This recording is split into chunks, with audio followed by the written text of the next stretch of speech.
Hello, good morning everyone. सभी का स्वागत है विशेष फिजिक्स की ऑनलाइन क्लास में। तो आज हम जो सॉलिड स्टेट में एक नया टॉपिक स्टार्ट करने जा रहे हैं। देखो, जो इसके जो पहले वाले बॉन्डिंग वाला था कंसेप्ट, वो हमने कंप्लीट कर दिया था। उसके बारे में मैंने सब कुछ आपको बता दिया था। 5 तरह के जो बॉन्ड थे उसके बारे में भी आपको क्लियर कर दिया था। अब अपन बात करते हैं किसकी, क्रिस्टल संरचना की। तो देखो, यदि क्रिस्टल संरचना की बात करें तो क्रिस्टल संरचना सबसे पहले तो होती क्या है, क्रिस्टल कैसे बनता है। कोई ना कोई अवयव कणों से मिलकर बनता है, आप जानते हो।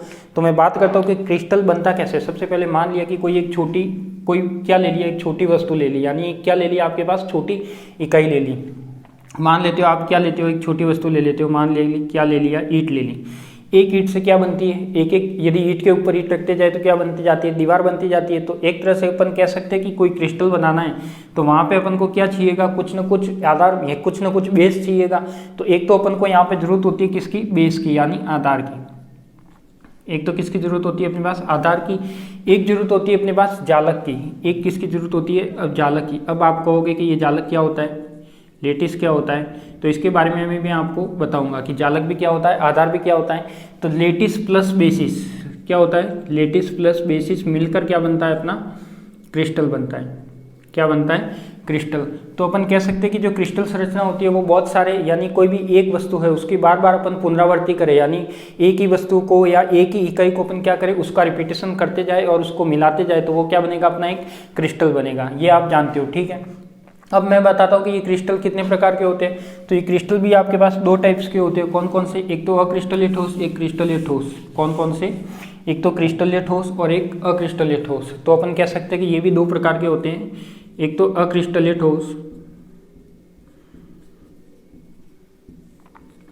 अक्रिस्टलीय ठोस, और दूसरा होगा आपके पास क्रिस्टलीय ठोस। दूसरा क्या होगा आपके पास, क्रिस्टलीय ठोस। और जो ठोस की पदार्थ की पहचान की जाती है वो कहाँ से की जाती है, वो की जाती है एक तो दृढ़ता, दृढ़ता यानी कितना कठोर है, भंगुरता और असंपीड़ता, और असंपीड़ता। तो इनसे क्या होती है, आपके जो क्रिस्टल की होती है वो पहचान की जाती है, ठोस की पहचान की जाती है। अब मैं कहता हूँ कि अक्रिस्टलीय ठोस और क्रिस्टलीय ठोस ये दोनों क्या चीज़ है, ये दोनों क्या कंसेप्ट है। तो देखो, जो अक्रिस्टलीय ठोस होता है उसकी कोई निश्चित ज्यामिति नहीं होती। निश्चित ज्यामिति नहीं होती मतलब, मान लेते हो आपने कभी प्लास्टिक देखा है, प्लास्टिक को गर्म किया है। रबर देखा है, कभी रबर को गर्म किया है। तो जैसे आप प्लास्टिक को गर्म करोगे, फिर गर्म करने के बाद आप जिस आकार में उसको डालना चाहो वो डाल सकते हो, यानी उसकी क्या एक निश्चित ज्यामिति नहीं है। जिस रूप में आपका मन चाहे, चाहे प्लास्टिक को बुरादा बनाना है तो भी आप कर सकते हो, ठीक है। तो अपन कह सकते हैं कि जो अक्रिस्टलीय ठोस होता है वो क्या होता है, इसकी कोई निश्चित ज्यामिति आकृति नहीं होती। तो निश्चित ज्यामिति आकृति नहीं होती तो क्या होगा, देखो इसकी निश्चित ज्यामिति आकृति नहीं होती, निश्चित ज्यामिति नहीं होती। तो इस पदार्थ के जो जिस वे ठोस जिनकी निश्चित ज्यामिति नहीं होती उनसे जो क्रिस्टल बनता है वही क्या कहलाता है, अपना अक्रिस्टलीय ठोस संरचना कहलाती है या अक्रिस्टलीय संरचना कहलाती है। मैं बात करता हूँ क्रिस्टल की, इसमें क्या होती है, निश्चित ज्यामिति होती है। अब इसमें एग्जाम्पल देखो तो क्या हो जा सकता है, रबर हो सकता है, कांच हो सकता है, प्लास्टिक हो सकता है, ठीक है। इन सबको आप क्या करते हो, जो मन चाहे उस आकार में डाल सकते हो। क्रिस्टलीय ठोस क्या होता है कि इसकी निश्चित ज्यामिति होती है, यानी इसकी निश्चित क्या होती है आपके पास, ज्यामिति, यानी फिक्स ज्यामिति होती है, निश्चित ज्यामिति होती है। मान लेते हो कि आप कोई क्रिस्टल ले लेते हो, मान लिया कि NaCl ले लिया, KCl ले लिया, तो ये क्या आपके पास फिक्स संरचना है। यानी NaCl आपका किस टाइप से बना होगा आप भी जानते हो, KCl किस टाइप से बना होगा। तो अपन एक एक डायग्राम भी इनको बनाएंगे बाद में।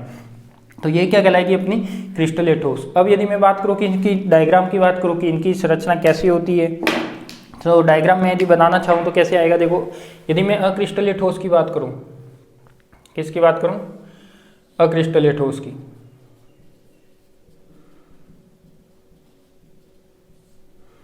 अक्रिस्टलीय ठोस, और एक बात करता हूँ मैं कौन सा, क्रिस्टलीय ठोस। दोनों डायग्राम भी आप बना देना। अब देखो इसमें होगा क्या, जो अक्रिस्टलीय ठोस है उसमें कोई निश्चित ज्यामिति नहीं होगी,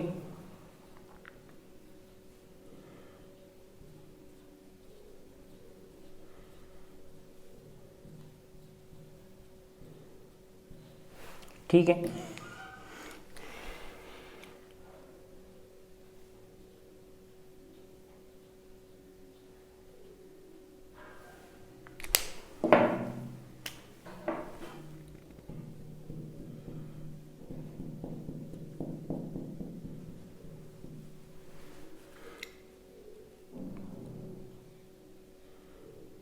ये क्या है आपका अक्रिस्टलीय ठोस। देखो इस दोनों डायग्राम में डिफरेंस क्या आ रहा है, देखो ध्यान से एक बार। डिफरेंस ये आ रहा है कि आपके पास क्या था, जो अक्रिस्टलीय ठोस था उसमें क्या है, आपके पास कोई ज्यामिति फिक्स नहीं है। देखो इसमें मान लिया कि अपने पास दो तरह के क्या होते हैं, अणु या परमाणु होते हैं, उससे क्या बना रहे हैं अपन, कोई क्रिस्टल बना रहे हैं। तो वो क्या हो गया, देखो यहाँ पे कोई फिक्स रचना नहीं है, जहाँ मन आए वहाँ ये बैठे हुए हैं। और जो क्रिस्टलीय ठोस को देखोगे तो क्रिस्टलीय ठोस में क्या, देखो जो ग्रीन वाला है वो एक ही सीरीज में है, जो रेड वाला है वो भी एक ही सीरीज में है। तो इस तरीके से जो भी संरचना बनेगी वो तो कौन सी होगी, क्रिस्टलीय संरचना, और इस तरीके से बनेगी वो कौन सी होगी, अपनी अक्रिस्टलीय संरचना। ठीक है, तो इसके बारे में पहले कुछ थ्योरी लिख लेते, फिर अपन आगे बढ़ते हैं। तो लिखिए, इसमें फर्स्ट लगाइए आप क्रिस्टल संरचना, हेडिंग लगाइए क्रिस्टल संरचना, और उसमें लिखिए कि पदार्थ की अवस्था ठोस कहलाती है, कि पदार्थ की अवस्था ठोस कहलाती है, पदार्थ की अवस्था ठोस कहलाती है। उनकी पहचान कठोरता, दृढ़ता, उनकी पहचान कठोरता, दृढ़ता और असंपीड़ितता से होती है। ये भंगुरता ना लिखो तो कठोरता लिख देना, एक ही बात है। अगर यहाँ पे आप कठोरता भी लिख सकते हो, ठीक है, भंगुरता की जगह, यदि भंगुरता आपको अलग लग रहा हो तो जो ठोस की पहचान होती है वो कहाँ से होती है, कठोरता, दृढ़ता और असंपीड़ितता से होती है। यानी ये कैसा ठोस है उसकी बात कर रहा है। तो इसकी पहचान कठोरता, दृढ़ता और असंपीड़ितता से होती है। ठोस अवस्था में परमाणु अणु, ठोस अवस्था में परमाणु अणु और आयन, ठोस अवस्था में परमाणु अणु और आयन निकटतम दूरी पर बंध बनाकर, ठोस अवस्था में परमाणु अणु और आयन निकटतम दूरी पर बंध बनाकर एक क्रिस्टल संरचना बनाते हैं, एक क्रिस्टल संरचना बनाते हैं। क्या लिखा मैंने कि जो भी अपने पास, जो देखो सबसे पहले तो पदार्थ की पहचान, एक क्रिस्टल या पदार्थ होता है वो ठोस के रूप में होता है, उसकी पहचान अपन यहाँ से करेंगे, किसमें रूप से, कठोरता, दृढ़ता और असंपीड़ितता से, कि कौन से किस टाइप का संरचना बनेगा या किस टाइप का ठोस है। और जब अपन बात कर रहे हैं इसमें परमाणु, आयन, अणु सब मिलकर ही क्या बनाएंगे, कोई भी ठोस पदार्थ बनाएंगे, और वही कितने प्रकार के होते हैं उसकी बात करते हैं। तो लिखिए आगे, क्रिस्टल को दो भागों में बांटा गया है, क्रिस्टल को दो भागों में बांटा गया है। फर्स्ट है अक्रिस्टलीय ठोस, फर्स्ट है अक्रिस्टलीय ठोस, उसमें लिखो अक्रिस्टलीय ठोस में ऐसे ठोस जिनकी निश्चित आकृति या ज्यामिति नहीं होती, ऐसे ठोस जिनकी निश्चित आकृति या ज्यामिति नहीं होती, ऐसे ठोस जिनकी निश्चित ज्यामिति या आकृति नहीं होती अक्रिस्टलीय ठोस कहलाते हैं, अक्रिस्टलीय ठोस कहलाते हैं।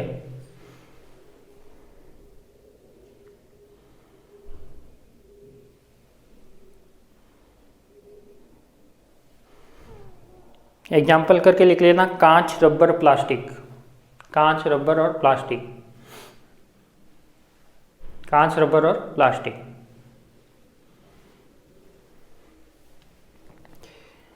दूसरा लिखो क्रिस्टलीय ठोस, दूसरा लिखो क्रिस्टलीय ठोस, और इसमें लिखो ऐसे ठोस जिनकी निश्चित आकृति या ज्यामिति होती है, ऐसे ठोस जिनकी निश्चित आकृति या ज्यामिति होती है,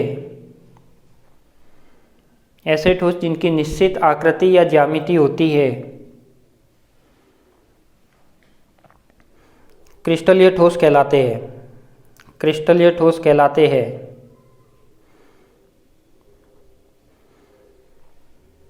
एग्जाम्पल करके लिख लो, NaCl, KCl, NaCl, KCl, और यहाँ लिखना हो तो आप लिख सकते हो हीरा। शक्कर के जो दाने होते हैं वो भी क्या होते हैं, फिक्स इसी संरचना में होते हैं। एक यानी शक्कर के आप देखोगे किचन में देखी होगी तो सब दाने कैसे होते हैं, एक ही टाइप के होते हैं, यानी वो क्या है अपने पास, क्रिस्टलीय ठोस है।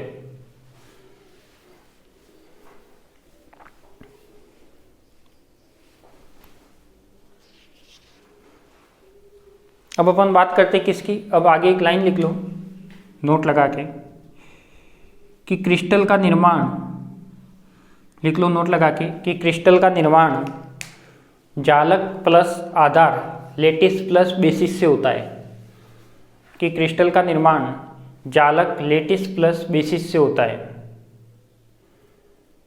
क्रिस्टल का निर्माण लेटिस प्लस बेसिस से होता है।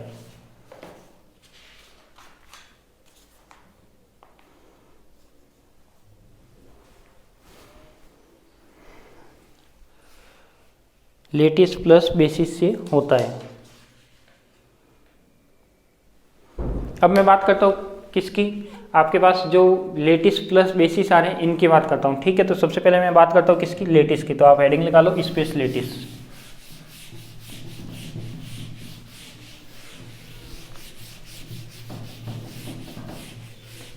क्या हेडिंग लगानी है, स्पेस लेटिस, आकाशीय जालक, या और खाली जालक भी लगा सकते हो, आकाशीय जालक।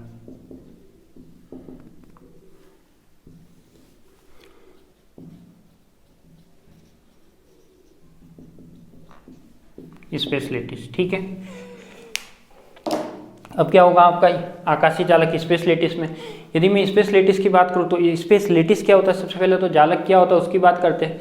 तो वही अपन जो क्रिस्टल संरचना बनाएंगे, तो सबसे पहले तो मैंने क्या बता दिया कि क्रिस्टल संरचना दो टाइप की हो सकती है, क्रिस्टल, एक तो अक्रिस्टलीय ठोस, एक क्रिस्टलीय ठोस।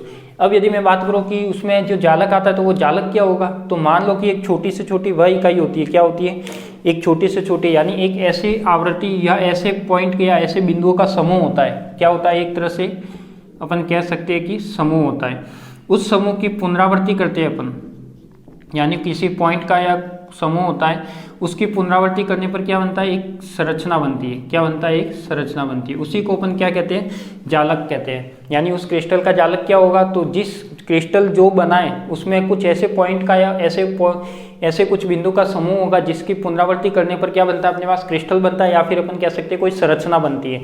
तो ये भी आपके पास रेखिक जालक के रूप में हो सकती है, 2D के रूप में हो सकती है, और 3D के रूप में भी हो सकती है। यदि मैं इसको देखो एक्सप्लेन करूँ तो क्या आप इसको लिख सकते हो क्या, यदि मैं इसको एक्सप्लेन करूँ तो इसको एक्सप्लेन ऐसे कर सकता हूँ कि मान लिया कि आपके पास ये रेखिक जालक की मैं बात कर रहा हूँ, ठीक है, यहाँ पे मैं 2D जालक की बात करूँगा।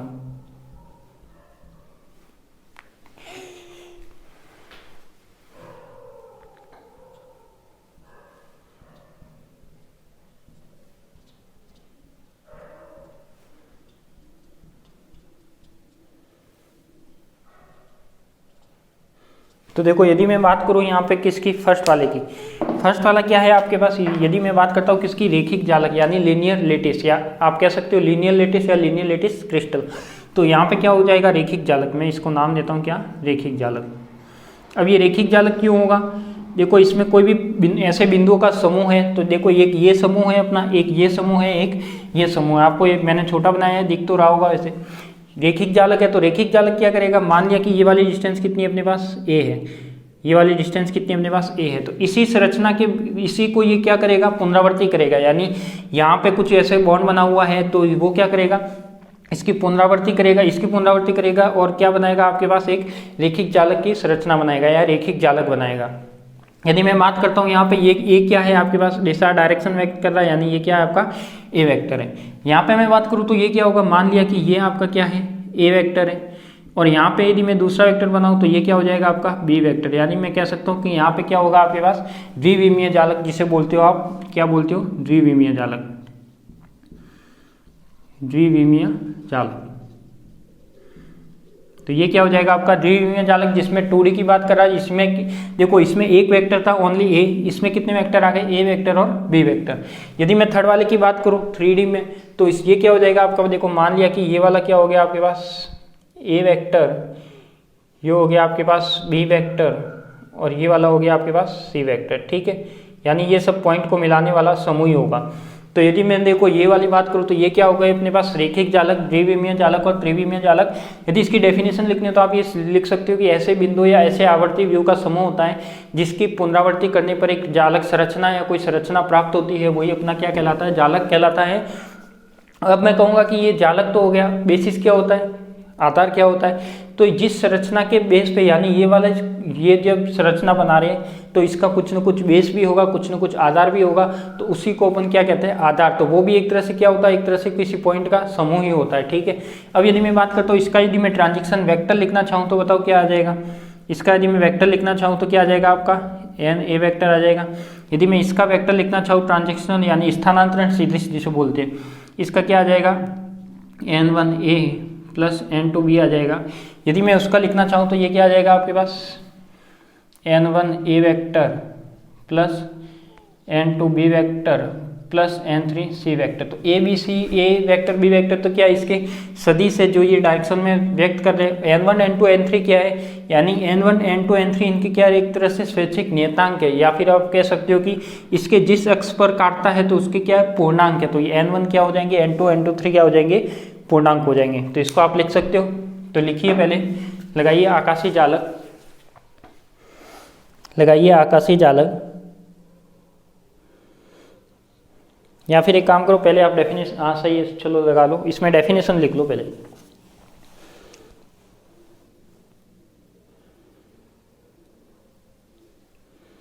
कि किसी ठोस का क्रिस्टल अवयवी कणों का, जालक की डेफिनेशन लिखा रहा हूँ, चाहे इसमें लिखो चाहे आपको अलग डेफिनेशन लगा के लगानी हो तो अलग लिखना। कि किसी ठोस का क्रिस्टल अवयवी कणों का वह त्रिविम आवृत्ति समूह है, किसी ठोस का क्रिस्टल अवयवी कणों का वह त्रिविम आवर्ती समूह है जिसके संरचना के एकांकों की,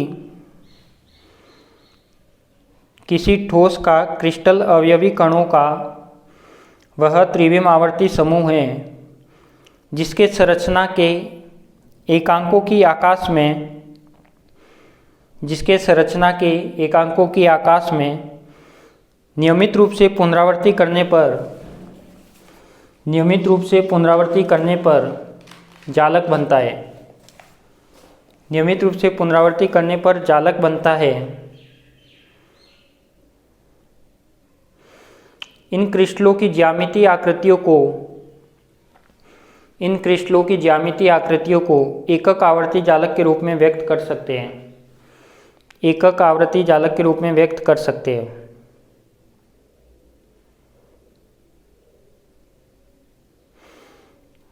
अब लिखना आधार की डेफिनेशन कि किसी क्रिस्टल का जालक आवर्ती व्यू होता है,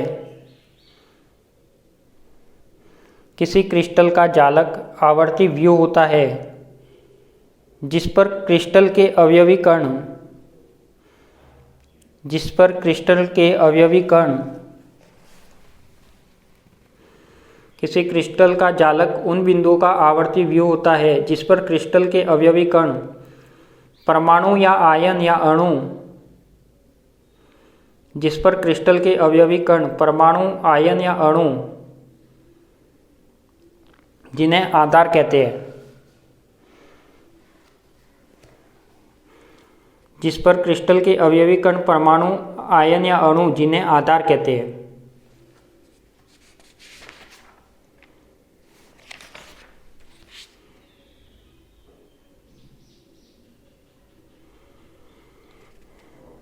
ठीक है, तो ये दोनों की डेफिनेशन तो आपको पता लग गई कि डेफिनेशन क्या होती है।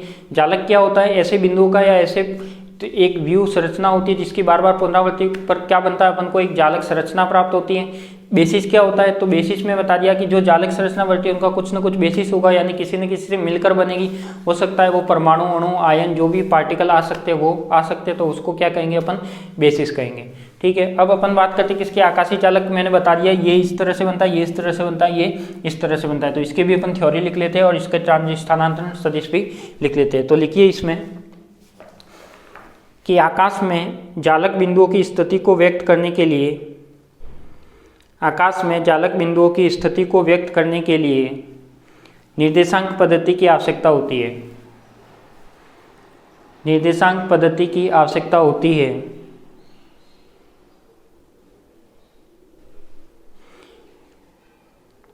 जिसके तीनों असमतलीय एकांक सदिशों को, जिसके तीनों असमतलीय नॉन कोपलर एकांक सदिशों को बार बार स्थानांतरित कर आकाश में सभी जालक बिंदुओं को, आकाश में सभी जालक बिंदुओं को व्यक्त किया जा सके, आकाश में सभी जालक बिंदुओं को व्यक्त किया जा सके। इन एकांक सदिशों को आधार सदिश, इन एकांक सदिशों को आधार सदिश कहते हैं। इन एकांक सदिशों को आधार सदिश कहते हैं। अब मैं इस तीनों डायग्राम की थ्योरी लिखवा रहा हूँ, वो लिखना कि नई लाइन से लिखना कि एक दिशा में नियत दूरी a द्वारा, एक दिशा में नियत दूरी a द्वारा बिंदुओं को अनंत बार पुनरावर्ती कर, एक दिशा में नियत दूरी स्मॉल a द्वारा बिंदुओं को अनंत बार पुनरावर्ती कर बिंदुओं का रैखिक व्यू प्राप्त कर सकते हैं। बिंदुओं का रैखिक व्यू प्राप्त कर सकते हैं। इस रैखिक व्यू को रैखिक जालक कहते हैं। इस रैखिक व्यू को रैखिक जालक कहते हैं।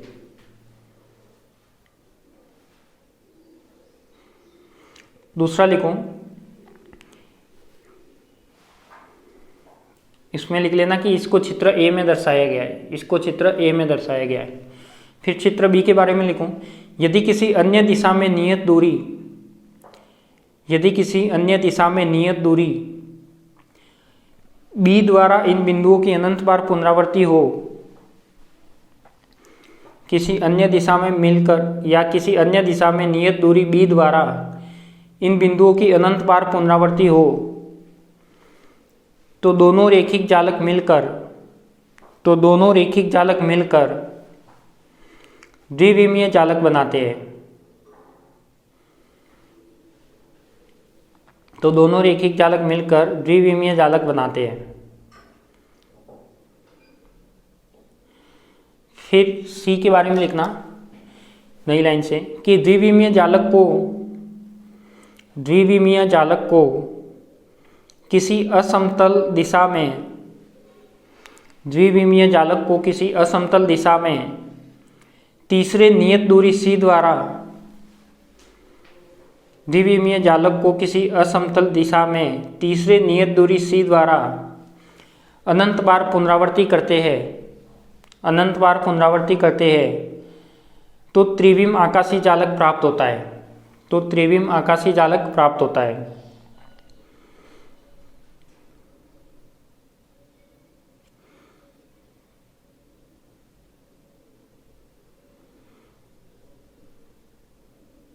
अब इसके ये तीनों डायग्राम बना दो। आप जो आपके सामने तीनों डायग्राम दिख रहे हो, डायग्राम बना दो।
अब क्या लिखें? अब आप इस लिखना इसका स्थानांतरण सदिश। डायग्राम तो आपने बना दिया होगा। अब क्या लिखोगे आप? इसका स्थानांतरण सदिश।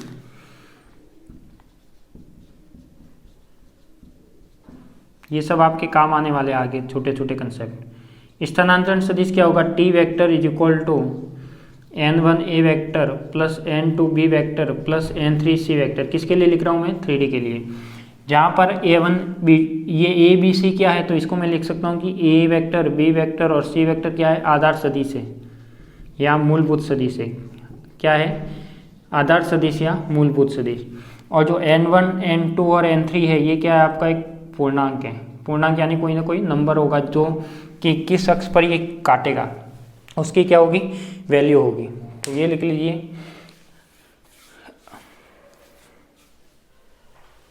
स्थानांतरण सदिश लिख लो।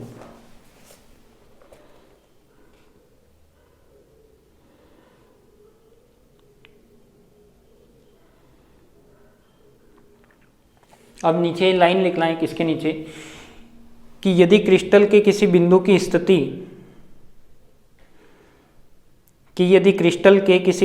स्थिति स्मॉल आर वेक्टर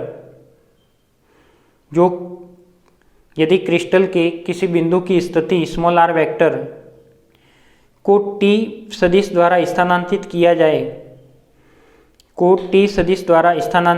जाए तो परिणामी बिंदु की स्थिति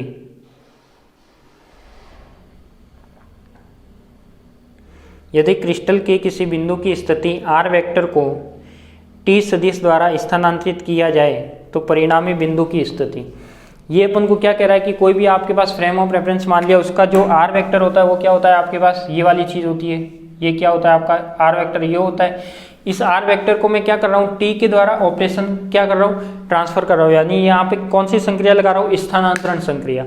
स्थानांतरण संक्रिया क्या होगी कि जो अपने पास जो आर आएगा, अब वो क्या आएगा, जो पहले आर आता तो क्या आता है, एक्स वाई जेड की फॉर्म में आता है। यदि आप ट्रांजिशन इसमें स्थानांतरण सदिश के रूप में लिखते हो तो ये क्या आएगा आपके पास, R dash is equal to क्या आ जाएगा, आर प्लस का टी वेक्टर, ये आएगा। तो इसको मैं ऐसे लिख सकता हूँ, ये तो हटा दूँ, तो क्या मैं इसको ऐसे लिख सकता हूँ कि क्या होगा, ये R dash is equal to R ऐसे का ऐसे और टी की जगह क्या आ जाएगा, N1 N2B प्लस N3C।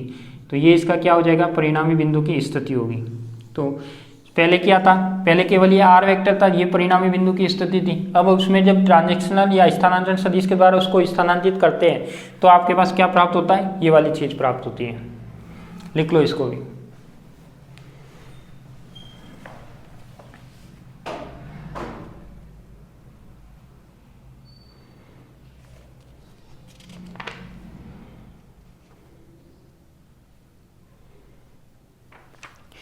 फिर लिखो, एक टॉपिक लगाओ, प्रिमिटिव सेल अभाज्य कोष्टिका। टॉपिक लगाओ अभाज्य कोष्टिका।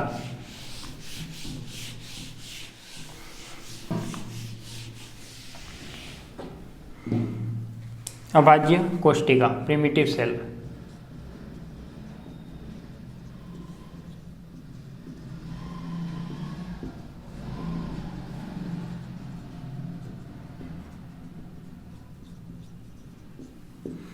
प्रिमिटिव सेल क्या होता है, प्रिमिटिव सेल देखो, मैंने यदि मैथमेटिकल की टर्म में लिखूं तो मैथमेटिकल टर्म में तो यही होगा जो मैंने अभी आपको लिखाया, आर प्लस का टी वेक्टर। ये को क्या होगा, N1A plus N2B plus N3C। अब केवल डिफरेंस क्या होगा, ये आप कहोगे कि ये तो पहले भी लिख चुके हैं, बिल्कुल लिख चुके हैं। अब इसमें क्या होगा, अभाज्य कोष्टिका यानी एक सेल की बात कर रहा है, प्रिमिटिव सेल की बात कर रहा है। यानी क्या होता है, कोई भी समांतर षटफलक संरचना बनाती है। कैसे बनाती है, समांतर षटफलक संरचना बनाती है। क्या बनाती है, समांतर षटफलक संरचना। समांतर कहने का मीनिंग है कि एक तरह से जो घन होता है यानी क्यूब, ये क्यूब क्या होता है अपना, एक तरह से समांतर षटफलक ही होता है। यदि मैं यहाँ पे क्यूब बनाता हूँ तो इसके देखो ये क्या होगा, समांतर षटफलक होगा। यदि बहुत सारे आपने रूम देखे होंगे घरों में, तो उसमें देखो रूम के यदि सभी फलक बराबर हो, यानी 6 फलक कौन कौन से, एक तो ये हो गया फर्स्ट नंबर, सेकंड ये हो गया, थर्ड ये हो गया, फोर्थ ये हो गया, 4 तो ये हो गए, और 5वां इस साइड का और 6 नंबर का इस साइड का। यानी आपके पास मान लो कि कैसे संरचना की, मान लो कि ये एक तरह से क्यूब है, 1 2 3 4 5 और 6, कितने फलक हो गए, 6 फलक हो गए। कितने, 1 2 तो ये हो गए आमने सामने, 2 ये हो गए आमने सामने, और 2 ऊपर नीचे, कितने टोटल 6 फलक। इन 6 फलक जो ऐसी संरचना होती है उसके प्रत्येक बिंदु पर क्या होता है, एक जालक बिंदु होता है। क्या होता है, जालक बिंदु होता है। तो अपन कह सकते हैं कि यहाँ पे जालक बिंदु भी कितने होंगे, टोटल 8 होंगे, हर कॉर्नर पर जालक बिंदु होगा। ठीक है, तो यही अपनी जो कहलाती है वही क्या कहलाता है अपने पास, एक प्रिमिटिव सेल कहलाता है। ठीक है, तो इसमें लिखिए अभाज्य कोष्टिका के बारे में।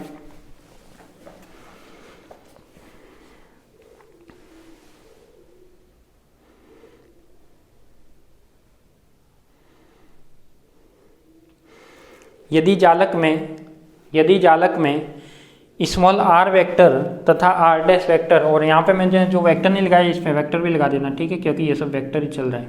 पोजीशन वेक्टर क्या होता है, वेक्टर ही तो होता है। यदि जालक में आर वेक्टर तथा आर डैश वेक्टर स्थिति वाले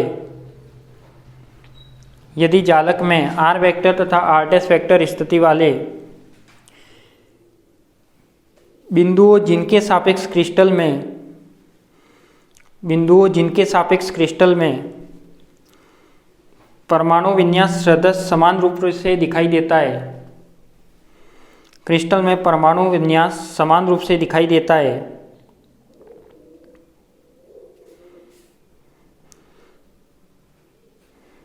तथा N1, N2, N3 तथा N1, N2, N3 पूर्णांकों का कोई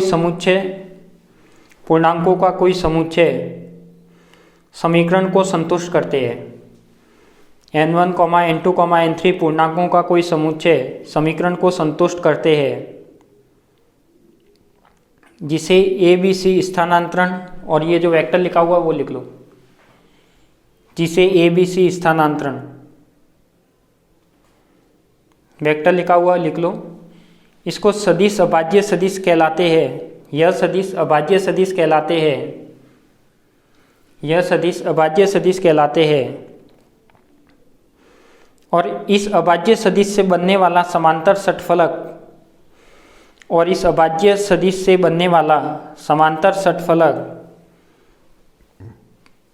अभाज्य कोष्टिका कहलाता है।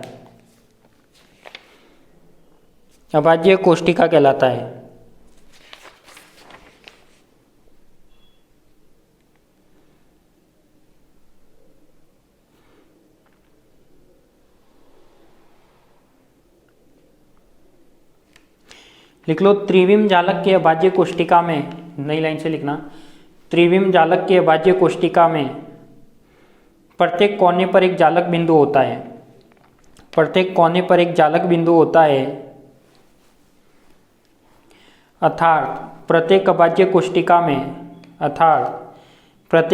कोष्टिका में कुल 8 जालक बिंदु होते हैं। कुल 8 जालक बिंदु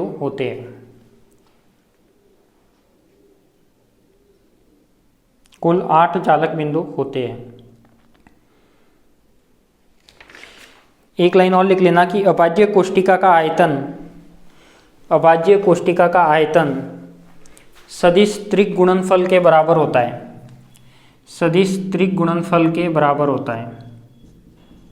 ये सदिश त्रिक गुणनफल होता है, यानी 3 सदिशों का मल्टीप्लाई।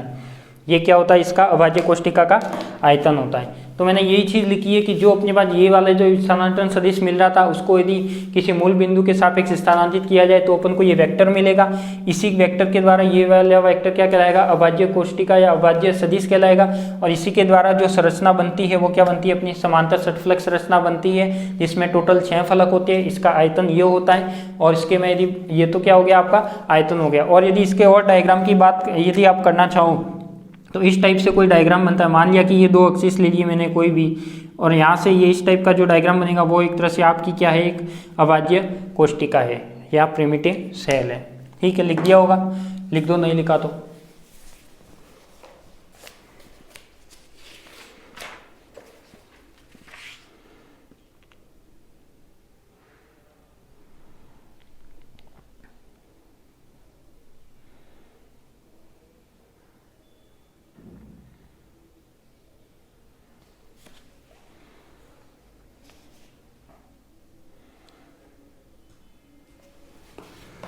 अब लगाओ यूनिट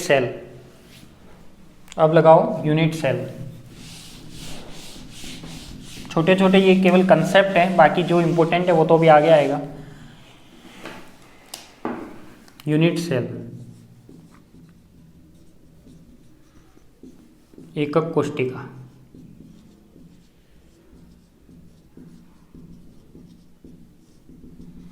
यूनिट सेल, एकक कोष्टिका।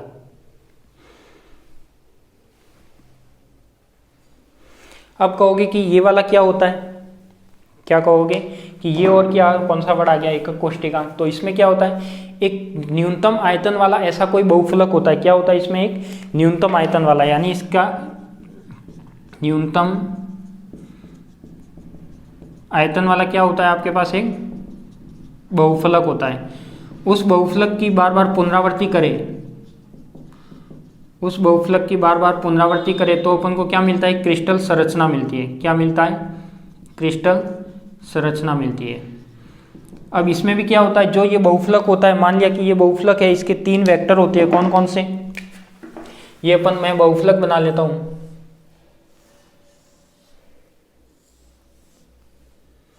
इस टाइप का ये 6 फलक का क्या हो गया, एक बहुफलक हो गया। तो ये अपना जो कहलाएगा वही क्या कहलाएगा, अपनी एकक कोष्टिका कहलाएगी। क्या कहलाएगी, एकक कोष्टिका। इसमें क्या होता है, ये इसका मूल बिंदु होगा, ये क्या होगा, इसका मूल बिंदु, ये इसका हो जाएगा आपके पास ए वेक्टर, ये हो जाएगा आपके पास बी वेक्टर, और ये हो जाएगा आपके पास सी वेक्टर। यानी इसमें 3 तो वेक्टर होंगे। फिर क्या होगा, इसमें एंगल भी होगा, तो इसमें एंगल होंगे वो कैसे होंगे, अल्फा, बीटा और गामा। तो तीनों एंगल कैसे रहते हैं अपने पास, परपेंडिकुलर रहते हैं। तो अपन कह सकते हैं कि यहाँ पे जो एंगल होंगे वो किस टाइप से होंगे, इस टाइप से होंगे। या फिर आप ऐसे भी लिख सकते हो, अल्फा बीटा गामा यहाँ पे लिखते हो, नहीं तो मैं ऐसे भी लिख सकता हूँ, अल्फा बीटा और गामा। अच्छा ऐसे लिखो, यानी तीनों एंगल कैसे रहते हैं, एक दूसरे के परपेंडिकुलर रहते हैं, क्योंकि ये क्या है, एक तरह से बहुफलक है। बहुफलक यानी 2 या 2 से ज़्यादा फलक हुए, जिसमें क्या हो, 2 या 2 से ज़्यादा फलक हो। तो इसमें कितने फलक है, टोटल 6 फलक है। तो इसकी बार बार पुनरावृत्ति करने पर अपन को क्या मिलता है, कोई संरचना मिलती, वही क्या कहलाएगा आपका यूनिट सेल या एकक कोष्टिका। तो लिखिए इसमें, एकक कोष्टिका न्यून आयतन वाला, एकक कोष्टिका न्यून आयतन वाला एक ऐसा बहुफलक होता है, एकक कोष्टिका न्यून आयतन वाला एक ऐसा बहुफलक होता है जिसके त्रिविम आकाश में बार बार पुनरावृत्ति करने पर, जिसके त्रिविम आकाश में बार बार पुनरावृत्ति करने पर क्रिस्टल की बाह्य संरचना प्राप्त होती है। जिसके त्रिविम आकाश में बार बार पुनरावृत्ति करने पर क्रिस्टल की बाह्य संरचना प्राप्त होती है।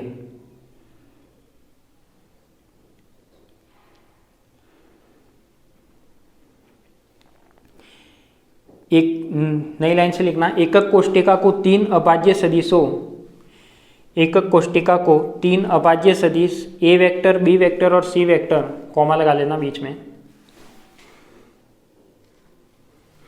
एकक कोष्टिका को 3 अभाज्य सदिशों ए vector, B vector, C vector तथा इनके बीच बने कोण अल्फा बीटा गामा द्वारा व्यक्त किया जाता है। अल्फा बीटा गामा द्वारा व्यक्त किया जाता है।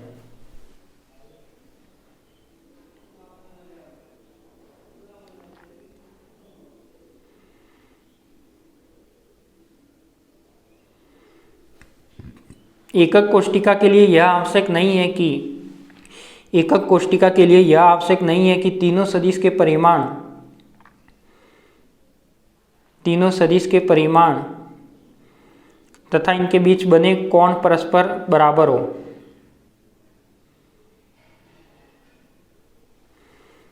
एकक कोष्टिका के लिए यह आवश्यक नहीं है कि तीनों सदिश के परिमाण तथा इनके बीच बने कोण परस्पर क्या हो, बराबर हो।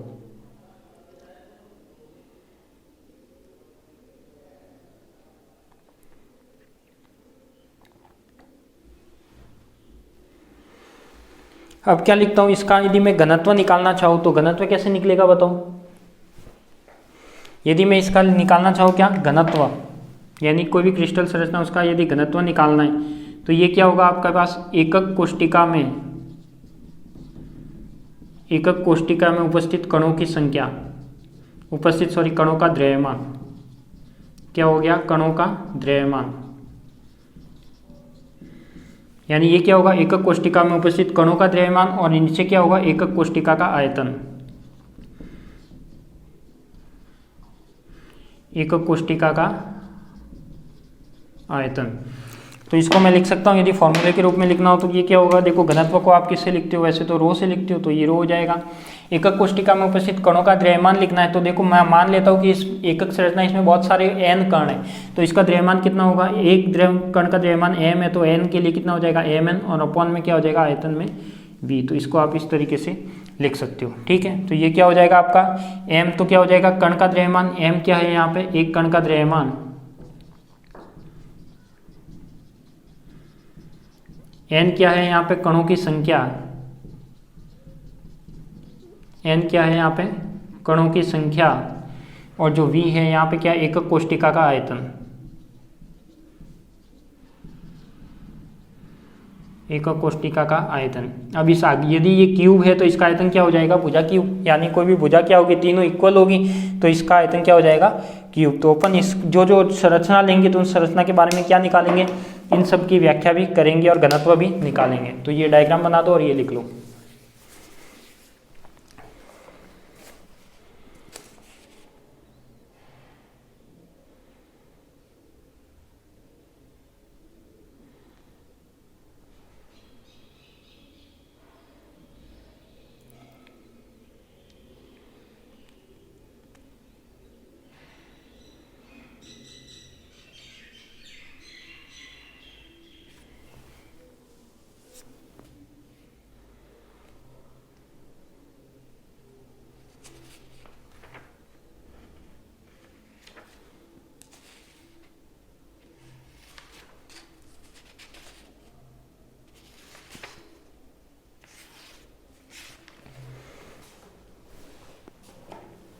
ठीक है, ये आपने लिख दिया। तो देखो अपन ने क्या क्या पढ़ लिया। सबसे पहले बताया मैंने क्रिस्टलीय संरचना, क्या बताया, क्रिस्टलीय संरचना दो टाइप की होती है।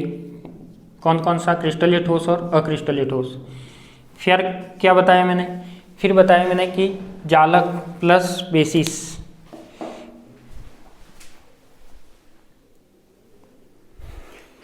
तो क्या बताया मैंने, फर्स्ट तो बताया क्रिस्टलीय संरचना, सेकंड बताया मैंने जालक सदिश या आकाशीय जालक, ठीक है। उसके बाद मैंने क्या बताया, फर्स्ट अभाज्य कोष्टिका, प्रिमिटिव सेल, अभाज्य कोष्टिका। फिर बताया मैंने एकक कोष्टिका, क्या बताया, एकक कोष्टिका। तो ये सब आपको करना है, ठीक है। तो ये 4 टॉपिक थे, छोटे छोटे केवल कंसेप्ट था, जिसमें डेफिनेशन थी केवल, और कुछ ज़्यादा था नहीं, और कुछ इसमें डायग्राम और फॉर्मूले आए, ठीक है। और क्रिस्टल संरचना बनती वो जालक प्लस बेसिस से बनती, ठीक है। तो ये आज के लिए इतना ही, मिलते हैं अपन नेक्स्ट क्लास में नए टॉपिक के साथ। और अपना जो नए टॉपिक रहने वाला है वो है आपके पास जो भी क्रिस्टल संरचना, यानी जो भी क्रिस्टल होती है उसके ब्रेवे जालक, जिसे बोलते हैं ये जालक, जो अपने जालक सदिश पढ़ा है, इसके अलग अलग टाइप्स होते हैं, यानी कितने 7 टाइप्स होते हैं, उन 7 टाइप्स की बात करेंगे, सबकी अलग अलग बात करेंगे, ठीक है। तो आप सभी को धन्यवाद, मिलते हैं अपन नेक्स्ट क्लास में नए टॉपिक के साथ।